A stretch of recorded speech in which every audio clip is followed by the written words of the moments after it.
The reason that Representative Lamar was able to help steer this large amount of money for his neighborhood is how the legislative process works. In the Mississippi legislature, there's two things that are important, and that is committee chairman and that is deadlines. In the legislature, the chairmen hold enormous power, and Representative Lamar is the chairman of the Ways and Means Committee, which is the tax writing committee, and he is also really the lead person who is over the spending bill, what is commonly referred to as the Christmas tree bill or the local projects bill. What typically happens each year is the 174 lawmakers will each file local spending bills to try and secure money for local projects in their home districts.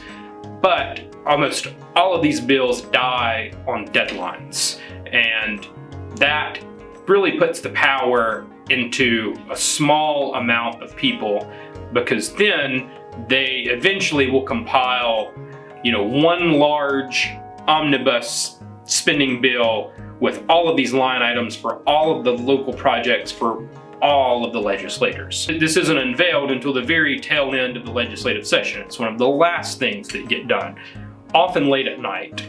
And this is when people are tired, they're angry at each other, they've been fighting both within the chamber and with the other chamber, and they're ready to go home. It's almost impossible for one legislator to look at the hundreds of pages in a spending bill to see where all this money is going. They really only care about their project. Have they received money for their county, for their district?